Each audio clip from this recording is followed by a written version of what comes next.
Salut tout le monde, c'est Ninja Guante, on se retrouve aujourd'hui pour une nouvelle vidéo et aujourd'hui je ne suis pas tout seul parce que ça n'arrive jamais en fait, je suis tout le temps tout seul en fait, j'ai jamais fait de feat avec quelqu'un et j'ai choisi quelqu'un de très très important pour mon premier feat. Non j'ai pas choisi un gars qui a 2 abonnés, non j'ai préféré monter très haut. Bonjour Hugo Caron. Eh ben, salut à toi, comment tu vas, Ninja Gonté? Salut, bah ça va très très bien, je suis super content de te recevoir dans mon émission qui n'a pas de titre, parce que c'est pas une émission, c'est juste comme C'est ça, moi qui te une... remercie. Ouais, c'est juste une émission comme ça. Enfin, je vais peut-être développer le truc, mais pour le moment, c'est juste comme ça une émission. Mais voilà. Eh bien, j'espère que vous allez aimer le concept de la vidéo. Et bah, du coup, le concept, pour ceux qui l'ont pas encore compris et qui vivent dans une grotte, c'est que on va interviewer Lego Caron, lui poser des questions sur son parcours, enfin pas sur son parcours, mais sur principalement LPDT et aussi sur ses musiques. Donc voilà, je prends l'accent anglais un petit peu pour faire genre que je parle anglais. Allez les gars, c'est parti donc. Première question pour toi, Lego Caron. Est-ce que tu es content de l'interaction que tu as eue avec les LPDT? Est-ce que tu as aimé? Je trouve qu'il y a eu pas mal de commentaires. Enfin, est-ce que tu as aimé l'interaction qu'il y a eu? Alors, je vais te dire la vérité, on en a un petit peu parlé avec Lucas dans le making-of, la vidéo du making-of de La Pro des Ténèbres, mais ça a été très compliqué parce qu'en fait, l'univers Caron, c'est vraiment un univers, je sais comment ça va se terminer, je le savais dès le début, dès le premier épisode de Blackout, donc c'est vraiment une histoire entière que j'ai créée. Et quand Hero Factory sortira par exemple, bah, vous verrez que ça prend suite. Donc du coup, on a beaucoup bossé sur La Pro des Ténèbres, et quand on l'a posté, les premiers épisodes ont vraiment bien marché.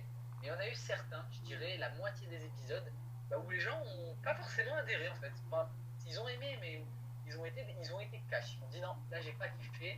Donc j'avais une grosse pression pour le dernier épisode, l'épisode 7. Mais ça s'est réglé, je pense, parce qu'on a eu que des retours positifs avec Lucas. Il nous a demandé beaucoup de travail. Et sachez que même si parfois c'est des retours négatifs moyens, ça me fait toujours surkiffer d'avoir tous vos retours. Donc non, je suis très content de tous les échanges qu'il y a eu. Bah, moi aussi, hein, franchement, j'ai bien aimé. En plus, l'épisode a duré 18 minutes. On n'est pas habitué à voir un épisode Brick Film durer 18 Ah, minutes. Franchement, c'est pas. D'habitude, c'est 3 ouais, 3 à 6 minutes maxi, voire 8 minutes si vraiment. Voilà. Mais il n'y a pas vraiment de truc qui dure 18 minutes. Donc, du coup, Lucas, c'est Fire Disorder. c'est ça, c'est bien ça. D'accord. Ouais, bah, ouais, donc, de base, ouais, c'est. Donc, on va dire que c'était un peu moyen, quoi. Tu t'as aimé, mais t'étais content, mais en même temps, il y a eu quelque chose Non, qui. les interactions, je kiffe toujours, hein, je kiffe tout le temps. C'est juste qu'au début, les retours, eux, par contre, étaient moyens, mais ça me faisait quand même plaisir. Bon, ça fait un peu mal au cœur, t'imagines, quand on te dit non, c'est moyen, c'est moyen. Et comme je t'ai dit, ça s'est réglé, donc aucun souci. Ouais, t'as bossé dessus comme un malade, mais j'aime pas. C'est- C'est ça. J'avais une autre question pour toi. Est-ce que tu comptes faire interagir d'autres univers dans tes séries Ninjago? Est-ce que tu fais intervenir Star Wars, tu fais intervenir Marvel, tu fais intervenir donc Ninjago, c'est une série Ninjago donc forcément. Est-ce que tu prévois de faire intervenir d'autres univers comme les Gotchima ou autre chose? Alors, pour ton info, les Gotchima apparaît déjà, figure-toi, dans la guerre des mondes et la proie des ténèbres. Donc voilà, c'est pour la petite parenthèse. Et sinon, oui, bien évidemment, je compte faire intervenir d'autres univers. Il y a aussi le royaume des humains qui est évoqué dans la guerre des mondes où on voit Jay. Jay, il est mort et à la base, il est dans le royaume des humains. Il y a plein d'autres univers qui vont être explorés. Et surtout, je vais pas trop en dire, mais Lucas va sortir une série First Order qui s'appelle Les Multiverses. Vous pouvez déjà aller voir le teaser sur sa chaîne. Et en fait, il va se passer, je vais pas spoiler, mais en gros, il va y avoir une scène où nos deux univers, ils vont en fait pas fusionner, mais ils vont se croiser. Hein. Les personnages de nos deux univers vont venir à se rencontrer, donc ça va être plutôt intéressant. Je veux pas en dire trop, mais on va dire qu'il y a un certain Kyle dans Star Wars qui va peut-être avoir du souci à se faire. Ouais, un espèce de crossover quoi un peu. Non, pas, ouais, mais plus sous forme de croisade. Hein. Ça sera vraiment du caméo, quoi. Ce sera pas d'un épisode final.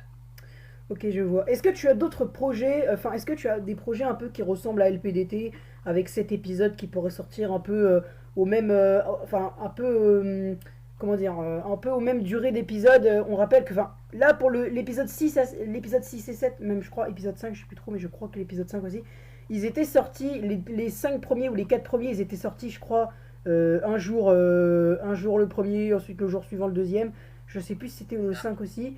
Mais en tout cas, le 6 et le 7 Cinquième. ils étaient sortis Cinquième. plus tard, ouais. Et du coup, est-ce que tu prévois de faire d'autres choses comme ça où on pourrait voir encore les ninjas, Marvel, Star Wars, tout le monde combiné en même temps? Est-ce que tu penses qu'on Alors, pourrait encore revoir ça? Alors c'est particulier parce que déjà il y aura plus de saison, c'est terminé, ça demande trop de travail et je préfère faire des blocs, c'est-à-dire sortir un peu plus rarement et encore ça va être même plus souvent vu que les saisons ça demande plus de travail, donc plus souvent sortir des gros films entiers qui vont durer du coup, avant je me résolvais un format de 10 minutes, je pense qu'on va pouvoir monter sur du 20 minutes, donc les longs briefings ça va pas être les premiers, ça va pas être, oui ça va pas être les derniers pardon. Euh, donc ça va être cool. Et un gros crossover, oui et non, parce qu'évidemment le dernier briefing qui marquera la fin de l'univers 40, ce sera les derniers héros, Ninjago les derniers héros. Il y aura une forme de crossover évidemment, on verra toujours d'autres personnages de d'autres univers qui viendront, qui passeront par-ci par-là, c'est évident, mais j'aimerais bien me recentrer un petit peu aussi sur l'histoire des ninjas en eux-mêmes. Quand ça s'appelle Ninjago, je veux que ce soit sur les ninjas. Si c'est un Cosmo ou un Kai dans Star Wars, alors là ça peut être un petit peu autre chose, mais pour la fin de l'univers 40, je vais essayer de me recentrer plus sur les ninjas, les 6 ninjas originaux, les 5 maintenant ninjas originaux, vu que Lloyd est décédé, mais il y aura toujours d'autres petits caméos, d'autres apparitions ou d'autres transitions avec d'autres univers. D'ailleurs, justement, par rapport à ça, par rapport à Lloyd, pourquoi tu as choisi que ce serait Lloyd qui devait mourir? Est-ce que t'as fait... Enfin, est-ce que tu... T'as eu un choix intense quand tu t'es dit, alors, je fais mourir qui? Je sais pas. Enfin, ou est-ce que tu t'es dit, c'est Lloyd qui va mourir, c'est officiel, c'est sûr? Est-ce que tu t'es dit quelque chose... Il y a eu une réflexion ou pas, quoi? Bah, comme je t'ai dit tout à l'heure, tout l'univers canon est déjà prévu, donc je connais l'histoire et c'est pour ça que j'aime bien mettre des petits indices dans mes vidéos pour dire, ah, vous voyez que c'était prévu depuis le début. Il y a déjà plein d'indices, notamment la guerre des mondes. Eh bien, figure-toi que la mort de Lloyd, c'est un des trucs, il y a toujours des petites choses qui changent au dernier moment, qui n'étaient pas du tout prévues. Vraiment pas. À la base, il devait y avoir tous les ninjas qui survivaient, et en fait bah, comme ça, après, ils avaient Bah pas non. envie de mourir leurs aventures à 6, c'était pas du tout prévu comme ça. Et pour la petite anecdote, c'était les armures de Tony Stark, les 4 armures de Tony Stark, qui devaient tuer Uranos en même temps en fusionnant les jets d'énergie. Donc non, c'était pas du tout prévu et j'ai pris une décision avec un de mes coproducteurs qui s'appelle Lego Builder. On a décidé ça pour ajouter un peu d'émotion et pour pouvoir enchaîner sur d'autres histoires, notamment le Ninja Vert qui sort dans les semaines à venir. D'accord, et d'ailleurs, j'avais une question qui me taraude depuis longtemps déjà. Ouais. J'ai une question que je vois que tu es dans l'épisode 1, je crois, il me semble bien, qu'il y a une voix, un autre acteur que toi qui apparaît dans l'épisode 1 pour jouer un autre personnage. Mais dans tous les autres épisodes, dans tous les autres brick films que j'ai vus de toi, La Guerre des Mondes, tout ça, LPDT, Kai dans Star Wars, Cosmo, tout ça, il n'y a jamais eu d'autres acteurs. Est-ce que tu as. C'est fait exprès ou c'est juste parce que tu as du mal avec les montages? Enfin, tu fais exprès de choisir que Alors, toi comme acteur ou je sais pas. au, au début c'était vraiment parce que bon, bah, voilà, quoi, tu commences, c'est un peu la galère, donc tu fais comme tu peux. Après, Ouais. je me suis équipé et tout. Et Lucas, par exemple, a pris la décision de faire avec doubleur. C'est ultra compliqué. Parce qu'autant avec le rap, t'imagines bien les logiciels audio, je manie, donc c'est pas un souci et j'ai le matériel qu'il faut. Mais en fait, quand t'enregistres avec plusieurs doubleurs, ils doivent t'envoyer, la qualité est moins bonne, la qualité varie en fonction des micros de chacun. C'est pas ouf. Et en fait, c'est con, mais ça demande plus de temps du coup de faire un briefing. Moi, je vais pouvoir sortir les briefings quand je veux, quand moi je peux, pas quand les autres peuvent. Et surtout, ça me permet vraiment d'interpréter les personnages comme je veux, quoi. Un solo ou Iron Man qui vont être bien sarcastiques tout le temps et faire des blagues et être un peu lourd, tu vois, je veux pouvoir les interpréter. Donc il y en a qui me reprochent ça, mais je sais qu'il y en a beaucoup qui surkiffent en fait. Et moi je voulais vraiment donner à Ninjago un côté un peu plus cool, un peu plus adolescent avec des petites insultes par-ci par-là en mode jeune. Donc non, c'est fait exprès, à partir de maintenant, c'est fait exprès depuis plusieurs mois maintenant, mais au début non, c'était par pure contrainte. Et justement, j'avais une question tout à l'heure, tu parlais de Kai dans Star Wars. Maintenant Oui. que Ninjago, la proie des ténèbres est terminée, que Eranos est parti et que donc la guerre des mondes est à peu près finie, on va dire, est-ce que tu vas quand même continuer? Parce que je t'ai entendu dire que Kai dans Star Wars 3 allait sortir tout de même. Mais est-ce que tu vas continuer les ninjas dans les autres royaumes malgré que de base la guerre des mondes et tout ça soit terminée? Bien sûr, bien sûr. Bah, écoute, j'ai une petite exclue pour toi, si tu veux, je vais pouvoir te révéler un des traits du scénario de Kai dans Star Wars 3. Attendez, ouais, je pense que je vais mettre un petit jingle. Là, je suis en train d'y réfléchir. Ouais, je pense. Je vais mettre un petit jingle. Allez hop, on va mettre un petit jingle. Voilà. Bon, on l'entend pas, mais je vais le mettre au montage. Ok, ça marche. Alors, la petite exclue de Kai dans Star Wars 3. Le titre, c'est donc Kai dans Star Wars 3, l'appel de la force. Ça, je l'avais déjà dit. Oula. Et donc, en fait, ce qui va se passer, je l'avais déjà dit dans un live, d'ailleurs, vous pouvez retrouver le live, peut-être que tu pourras mettre le lien en description. Et donc, en fait, l'exclu, c'est que le scénario de Kai dans Star Wars va être basé juste après la Proie des Ténèbres. Donc, ce qui va se passer, c'est que c'est le moment de se dire au revoir, etc. Sauf qu'il y a un petit filou qui est toujours dehors, c'est le droïde CV-47. Donc en fait, ils vont devoir pourchasser le droïde CV-47 pour le tuer, parce qu'en fait, c'est le dernier, un des derniers comment dire, soldats d'Eranos toujours en vie, et il faut l'éliminer. Et il aura volé quelque chose de très important aux yeux de nos héros. Donc du coup, ça va être ça l'intrigue principale de Canon Star Wars 3, retrouver le droïde CV-47. Ok, et bah alors j'avais une dernière question avant de passer à la section rap qui est, je pense, une de tes. Tout à l'heure, tu m'as dit avant de commencer le live que tu avais des exclus rap aussi pour moi. Donc là, C'est dernière ça. question Ninjago, Brickfilm, tout ça avant de commencer le rap, le. Non, pas le RB, mais enfin le rap quoi. Ouais. Donc j'avais une petite question pour ça, pour toi d'ailleurs concernant Ninjago, faut juste que je le retrouve dans ma tête. C'est, je voulais savoir d'où t'es venue cette blague sur, enfin, qui t'est maintenant devenue célèbre. Est-ce que tu penses savoir de quoi je parle? Pourquoi t'es jaune? Voilà, c'est ça. D'où t'es venue cette blague? Tu sais que qu'on m'en parle vraiment souvent, mec, à chaque fois dans mes bruits de films. Je vous rassure, dans Kai dans Star Wars 3, il y aura un pourquoi t'es jaune. Enfin, pourquoi t'es. Hein, je ne vous dis pas ce que ce Ouais, sera. il y a eu gris, il y a eu jaune, il y a eu un autre, Voilà, si je, c'est ça. blanche, je crois. Non, ah, Beige. ouais, Euh, beige, ouais, voilà, beige, ouais, c'est ça. il y aura aussi.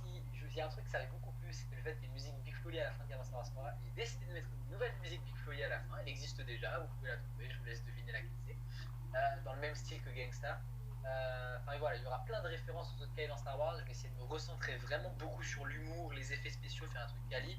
Mais cette blague de pourquoi t'es jaune, bah, genre en fait, je me rappelle, c'était sur le tournage de Kai dans Star Wars, j'écris mes scénarios avant, et je me rappelle en train de prendre la photo de Kai et Solo dans le vaisseau, et je me rappelle, j'avais laissé un blanc dans leur discussion, quoi. À un moment, ils devaient discuter et j'avais rien écrit. Et je me dis, putain, mais ça fait bizarre quand même de voir un Lego Ninjago avec un Lego Star Wars, quoi. Les gens, ils vont se dire, mais c'est chelou, quoi, ils sont pas de la même couleur et tout. Donc là, je me suis dit, bah tiens, je vais faire une blague dessus. Et j'ai sorti mon trailer de Kai dans Star Wars. Et la blague, elle a plus marché que le trailer. Genre, les gens, ils ont kiffé. Mais du coup, j'ai dit, bon, bah ça fait rire. Et ça, je pense que c'est aussi un des points forts de mes break films, c'est l'humour, quoi. J'essaie vraiment de faire rire. Et je suis très content. Franchement, cette blague, genre, je la kiffe encore. Ouais, t'essaies de rajouter un côté adolescent, quoi. C'est ça. Et bien maintenant, on va passer au côté rap. Alors, une question que je n'avais pas préparée de base. Normalement, parce que j'ai préparé mes questions. J'en ai oublié, je pense, une ou deux, parce qu'en fait, je les ai appris par cœur dans ma tête, mais je crois que j'en ai oublié une ou deux. Mais c'est pas trop grave. J'avais justement une autre question qui vient d'arriver par rapport à Big Flo et Oli que tu disais. Tu es un grand fan de Big Flo et Oli, je pense que tout le monde l'a compris. Oui, c'est ça. Est-ce que tu les as déjà rencontrés ou est-ce qu'ils savent que tu... Enfin, est-ce que tu les as déjà rencontrés, tu les as déjà vus en concert ou un truc dans le genre Oui, alors oui, je les ai déjà vus en concert, bien évidemment. Est-ce que je les ai rencontrés en vrai? Oui et non, parce que j'ai jamais pu leur parler, les toucher, etc. Mais je les ai déjà vus en vrai de près. Euh, et je vais te redonner deux petites anecdotes. La première, c'est que quand ils sont venus faire leur dernier concert à Bordeaux, à l'Arca Arena, je me suis levé à 3h du matin au studio. J'ai pris mon vélo à 3h30 et à 5h, pardon, j'étais devant l'arena attendant qu'ils arrivent avec les bus et tout. Et je me suis fait dégager par la sécurité avant qu'ils puissent arriver. Donc voilà, à la cœur? seul. Ah, Et super sympa. voilà, en plus, ça ne donne pas l'impression, mais en fait, c'est assez loin l'arena de chez moi. Donc, il m'a fallu 1h30 de vélo aller et 1h30 de vélo retour, donc c'était vraiment chiant. Voilà, ça c'est la première anecdote. Et la deuxième anecdote, je me demande si j'en aurais déjà parlé, etc. Eh bien, figure-toi que j'ai fait une story récemment sur mon Instagram où je mentionnais Oli de Big Flo et Oli. Et il a vu ma story et il a répondu à ma story. Non. Et j'étais choqué. Et je vais t'envoyer les screens tout à l'heure. J'étais mais choqué sa mère. Et du coup, j'ai pu parler avec lui. Enfin, c'était un truc de malade mental, quoi. Un truc de fou. J'étais choqué. J'ai pleuré, quoi. Quand j'ai vu qu'il avait répondu à ma story, j'étais en pleurs sur mon balcon. Donc, ouais, j'ai déjà échangé avec Oli, quoi. Donc, c'était vraiment fou. Et t'avais dit quoi dans ta story? En gros, je demandais des gens à des idées de concept pour le confinement. Parce que Oli, lui aussi, avait fait un concept. Et il a vu la story. Et bon, j'avoue que sur le dernier message, il m'a lâché un vu. Mais sinon, c'était quand même cool de pouvoir un peu écrire ce que j'avais envie de lui dire, etc. Et puis qu'il puisse voir et tout, donc c'était vraiment cool. Donc il m'a lâché un vu sur la fin, mais c'était vraiment cool pour échanger avec lui. Ouais, bon, peut-être qu'il avait aussi des choses à faire. Je pense qu'il doit être pas mal occupé en ce moment quand même avec les albums. Je pense il doit pas mal se préoccuper de ça, étant donné que il a pas grand chose d'autre à faire. Maintenant, on va passer à ton rap à toi, parce qu'on a parlé de Big Flo, on a parlé des Brick Films, on a fait ça. Maintenant, on va parler de ton rap à toi. La question qui, je pense, nous parle tous, est-ce que l'album arrive? Parce que mine de rien, j'ai déjà vu un album de quelqu'un avec seulement 10 titres dedans. t'es pas loin des 10 titres en comptant tous les freestyles que t'as fait. Je crois que tu dois avoir à 6 ou 7, un truc dans le genre. Moi, je pense que bientôt, dans 3 titres, tu pourras te prétendre avoir fait un espèce d'album. Bon, c'est pas. Ce sera juste une playlist, mais franchement, c'est. Tu Je vais pourrais. Et puis en plus, t'expliquer. j'ai vu qu'il y avait tes copains qui avaient. Ceux que t'avais fait le silence, justement, c'était ça. La Ouais. musique qui s'appelait Silence. J'avais vu que t'avais mis une chaîne de tes potes. J'ai été regarder dessus et eux, ils ont vraiment une vraie. Genre, c'est marqué, eux, ils ont accueil playlist à propos. Enfin, c'est vraiment genre une vraie chaîne musicale avec un vrai album. Bien sûr. Ouais, ouais, donc est-ce que tu envisages ça et si oui, c'est pour quand? Alors, je vais te dire, c'était prévu au tout début, quand j'ai fait mon premier son, c'était prévu, j'avais très envie de le faire, c'était quasiment signé. Sauf qu'en fait, il y a trois difficultés. La première, c'est que je n'ai pas le droit des instrumentales. Ce sont des instrumentales qui appartiennent à d'autres personnes qui les ont faites et que j'ai utilisées. Donc il faudrait que je recompose d'autres instrumentales, ce que je sais faire, mais je ne suis pas très bon, donc il faut que je m'entraîne encore un peu. Deuxième chose, putain, j'ai un je suis vraiment débile. Deuxième chose, voilà, c'est que quand tu dis qu'il y a des gens qui sortent des albums avec 10 sons, en fait, ils sortent 10 sons, mais derrière, ils ont fait bien plus de sons. En fait, généralement, on va dire 4 ou 5 sons que tu fais, il n'y en a qu'un seul qui va vraiment être bon et qui va vraiment te plaire à fond. Il y a plein de sons que j'ai sortis qui me plaisent pas. Par exemple, mon préféré actuellement, c'est Je fais pas de rap. C'est celui que je kiffe le plus. Ouais, Mais moi je sais aussi. pas rapper. Le rap Assomption, tu vois, moyen. Je les vois mal les mettre dans un album. Voilà, donc ça, c'est les deux principales raisons.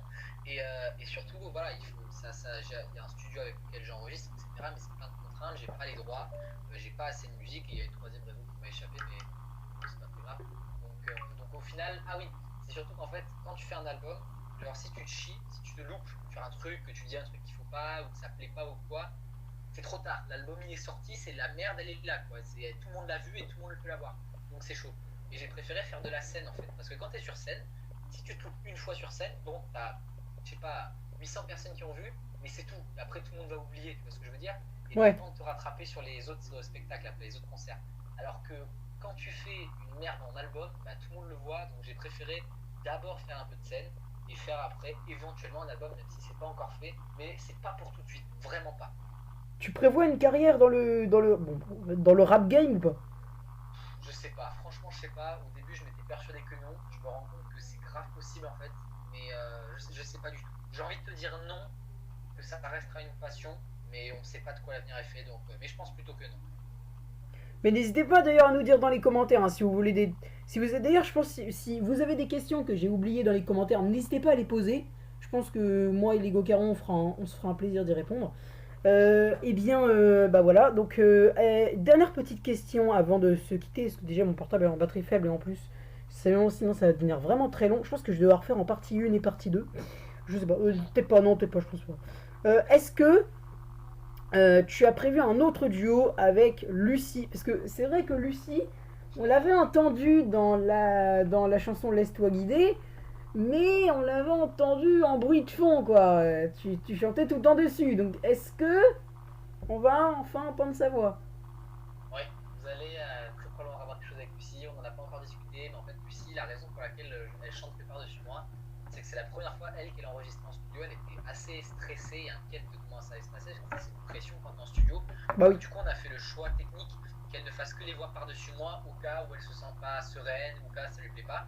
Mais comme ça, en fait, du coup, c'était des masques, enfin pas des masques, des bacs, pardon. Mais effectivement, vu qu'elle a kiffé, et que moi aussi j'ai kiffé faire ça avec elle, on va refaire quelque chose et elle aura sa propre partie. Donc oui, c'est prévu avec Lucie. Et dernière petite question avant de nous quitter par rapport, on revient un peu sur Ninjago. Quelle est ta saison préférée de Ninjago, toi, entre la saison 1 et 11, enfin 1, 2, 3, 4, bref, quoi. Alors déjà, figure-toi que de la 1 à 7, de l'épisode pilote jusqu'à la saison 7, c'est le classique pour moi. C'est vraiment une, bah, je sais pas, j'aime quoi. C'est des originaux, tu peux pas y toucher quoi. Dans ces 7 premières saisons, j'aime beaucoup la saison 4. J'avoue qu'elle a un vrai charme, un vrai charme. La saison 6 aussi, elle est vraiment kiffante la saison 6. Voilà. La saison 7, bon aussi, mais on va dire surtout saison 4, 6 et 7. Même si bon, en fait toutes les saisons sont bien, donc je vais tous les faire. Mais honnêtement, je détestais au début la saison 8, mais je me suis mis à kiffer quand j'ai réalisé que c'était une des meilleures saisons de Ninjago. Donc la saison 8, 9, j'aime beaucoup, vraiment beaucoup. Par contre, à partir de la saison 11, c'est de la pure merde. Mais Oui, heureusement que saison 8, 9, j'adore. Bon, encore le Ice Chapter, ça peut aller, mais le Fire Chapter, surtout les débuts, quoi. J'emmerde. Franchement, les épisodes au début, c'est gamin, quoi. Ah ouais, Vraiment. j'emmerde. Et tu vas quand même regarder la saison 12 ou pas? Ouais, j'ai commencé à la regarder en anglais. Ouais, C'est mieux que la saison 11. ouais. Tu comprends quelque chose à l'anglais? Enfin, tu regardes en sous-titrage, j'imagine? Non, non, bien sûr, je parle quasiment anglais couramment. Donc, non, non. Ouais, c'est ça. Si, c'est pas une blague. T'es sérieux? Bah, of course, I speak in English, man. I speak English, sorry. Bref. On va passer à la suite, s'il vous plaît. Bon, allez, les gars, c'est la fin de cette vidéo. J'espère que vous allez kiffer cette vidéo. Eh bien, merci les Gocarons d'avoir participé à cette interview. Mais y'a pas de quoi, écoute. Y'a pas de quoi. Et d'ailleurs, les gars, grosse info, je pense que, concernant pas les Gocarons, mais me concernant moi, déjà, moi, mes 3 petites infos. Donc, déjà, ma série audio Ninjago va sortir bientôt. J'ai pas encore choisi de date, mais non, ça va sortir bientôt. La série La Légende des Tortues Ninja, vous pouvez déjà retrouver la bande-annonce sur la chaîne. Et elle sortira le 30 avril. Et dernière petite info, c'est que, donc, vous savez que là, à l'heure où je tourne cette vidéo, nous sommes le vendredi 3 avril et il y a quelque chose qui est sorti tout à l'heure à 9h. Donc j'en ai pas parlé avec Lego 40, mais je lui ai dit que je regardais ça. La Casa de Papel. Donc je pense que quand j'aurai regardé la fin de la saison 3, la saison 4, ce qui devrait arriver dans les prochaines heures, je pense que je vais faire une petite réaction dessus. Donc si vous n'avez pas vu, attention. Et si vous avez vu, attention. Donc voilà, c'est la fin de cette vidéo, les gars. Likez, commentez, partagez et vous n'hésitez pas à vous abonner si elle vous a plu. Salut les Gocarons. Ciao. Merci. Allez les gars, salut et merci d'avoir participé et à bientôt pour une nouvelle vidéo.